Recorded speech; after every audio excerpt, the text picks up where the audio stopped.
What is going on, guys? Welcome back to another edition of Student of the Game Hoops Edition. I'm your boy, Matty Ice.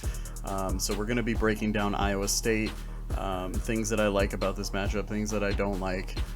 So I think it's really going to come down to three main things. Can we force turnovers? Can we take care of the ball? And can we score against them in the half court? And then the point guard matchup as well. You know, you got Charlie Moore in his six-year redshirt year versus Tyrese Hunter, a very talented freshman player, great defensive player, and has great three-point ability. So let's get into it. So first things first, defensively, can we force turnovers? Iowa State, is a team that is turnover prone. They're 11-2 when they turn the ball over 11 or fewer times, and they're 11-10, so just a shade over 500 when they commit 12 or more turnovers. Something that's kind of different is they run a motion offense, not much dribbling. They look more to score off ball movement. They're not really a high powered offense, but they are 17th in the nation in assisted field goal made. So a lot of their points come off of assists. And I think Miami can counteract this, by trying to force turnovers before they get into that half court offense, picking up full court. I mentioned their point guard.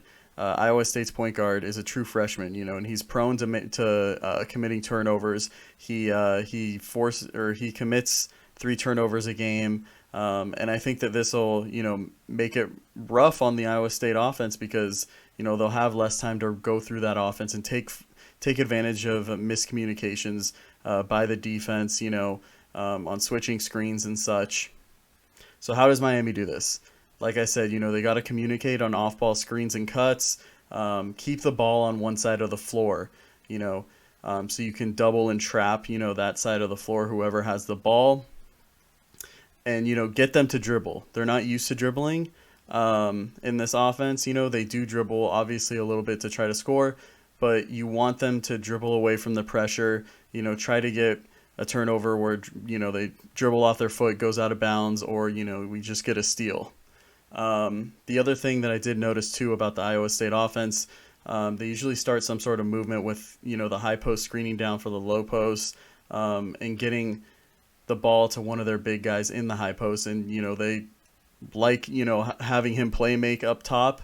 Their guards, I mentioned their point guard, commits turnovers. Their other guards, not as much. But the big guys do have a high turnover rate, so they will commit turnovers. So let's take a look at a play here against Texas. So you'll see here, they're setting their offense. You'll see that initial action that I talked about, setting that screen on the post player. He's going to catch it up top here, and he's looking at all that off-ball movement on this side. You'll see on this side, he sees this guy cutting down. Defender gets a tip. And this is something... This happens for Miami, we're out in transition. So this is what we want to see, right? So I know I said that they rely heavily on off-ball movement to score. If there's one guy that can kind of create his own shot in that regard, it's Isaiah Brockington. Averages 17 points a game on 45% shooting, 37% from three. He doesn't take that many threes, but when he does, he usually makes them. He's really their most consistent scorer. He's had double-digit points in 29 of 34 games, so that's a lot of them. He is a lefty. The thing I will say is he definitely favors that left hand, so if Miami can put him in a position to finish with that right hand, I think it will be very favorable for him. They also have 2 other guards. I mentioned the freshman already. Tyrese Hunter, he's very capable of going off, very streaky. And then Gabe Kalsher, too, as well. He's someone who's very streaky. He had 20 points, I believe, in the game against either LSU or in their second round matchup against Wisconsin. So he has the ability to kind of go off as well. Next thing I wanted to talk about is, can we take care of the ball? And can we create offense in the half court against this defensive-minded team? Miami only 7 turnovers against USC and Auburn. That's all due to elite guard play. Can that continue against an Iowa State team that has averaged 18 turnovers forced in their first 2 tournament games? Something has to give on each side. And Iowa State, as I've watched a few of their games, they're a team, they really know where to trap in the half court, on the baseline, on the extended wing.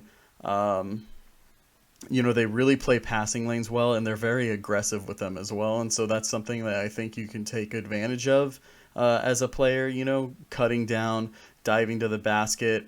And I think the other thing, too, is they're so aggressive when you catch the ball. They close out hard, they're right in your face, and they want you to feel them, essentially. So you'll see here, Texas is trying to get the ball past half court, but they're going to face some pressure.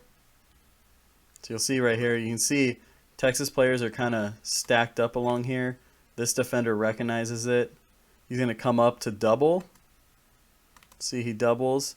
You'll see right here, Texas guy on offense, he's still down here in the corner. He wants to shoot a three, so he's just going to stay down here. This defender recognizes, hey, I'm going to come up. I'm going to help take away this pass because this is a easier pass to make than this over this defender, right? By the time Devin Askew gets by the double, it's already a 10-second violation. So you can just see how aggressive and how aware they are on the court. So this is something I'm definitely interested in seeing in this matchup. So next thing I wanted to talk about, Iowa State does a really good job of staying in front of their man, especially the guards. And our offense is more free-flowing. There's a lot of ISOs, just dribble, get by your man, and then create offense that way. I have some concerns with that and our ability to score in the half court if we, aren't able to force turnovers and get out in transition. I definitely think there needs to be more off-ball movement to counteract all the traps we're going to see, and just what you'll see from them when they're in deny, when they're one pass away. A lot of back doors. We've seen it from Jordan Miller. I did a whole video on it talking about his off-ball movement and his ability to score off-ball. But we're going to have to see it from multiple guys, honestly, this game. So let's get into this clip real quick. So you'll see here, Texas has the ball up top. You'll see he's going to give it up to the high post. Just take a look here, too. Look at how aggressive they are defensively right here. The one thing I will say, Sam, has a really good ability to put the ball on the floor. I think if someone is overplaying him like this, he does have an opportunity to drive right by him. But let's just keep watching this. You'll see here, for some reason, decides, hey, I'm not going to use this screen. I'm going to go to the right here, even though this help is right here. Taking everything one pass away. He's going to settle for a little mid-range jumper. Kind of a bad shot. They get the offensive rebound, but you'll see this right here. That awareness again, right? They're doubling right here on the baseline. This is a tough spot, to make a pass. See, he gets the pass out still. Then look, boom. They're already reset. You'll see, you think Devin Askew, he's got an open shot? No. Defense swarms in. There's two guys on him again. Another trap. Does a good job of getting out of it. You'll see here, defense set again.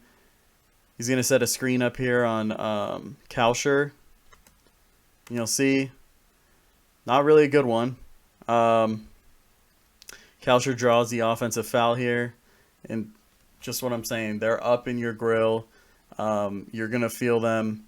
And, they're a tough defensive-minded team. They're very gritty. It's going to be a very interesting matchup, to say the least.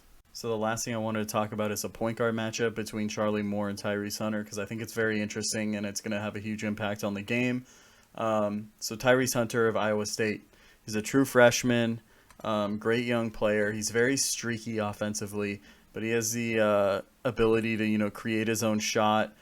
He can shoot from deep. He had 23 points on 7 3-pointers against LSU in the first round, as you see from the clips. And too, he's a great on-ball defender. He's averaging 4 steals a game in the tournament. I think the one thing that when you watch his game, he's still a freshman, right? He like I said earlier in the video, he commits 3.3 turnovers a game, so he is turnover prone. And Charlie Moore, great defensive point guard. Can he force him to make some freshman mistakes? And then also too, I think that we talk about their motion offense. I think there are times that he kind of deviates from that motion offense, and it can kind of hurt them or it can help them. So we'll kind of see that this game as well. But getting into Charlie Moore, he's the 6-year redshirt senior. We know what he can do from deep. Great playmaker. Can he force Tyrese Hunter to make mistakes? Like I said, if I was coaching, I would put him on Hunter full court, try to get him to commit some turnovers, before Iowa State gets into their half court offense, like I mentioned before. And my biggest question, Charlie Moore has been so big for this team, slashing to the basket and being able to create for others and doing so. Will he be able to do that against Iowa State? Tyrese Hunter is a great defender, like I said. That's kind of my biggest question mark. If he is, then, Miami's offense is going to, I think, have success. So we will see. Thank you guys so much for watching. Please make sure you like, comment, subscribe, and share as well. That's the most important thing. Really helps me grow. I had to make this video on short notice, just due to being busy and time constraints. I wish I could have broke down more. Unfortunately, I can't. Hopefully you guys still like this video. And hopefully, Miami can get to their first Elite Eight in school history. Friday night, let's make it happen. Go Canes.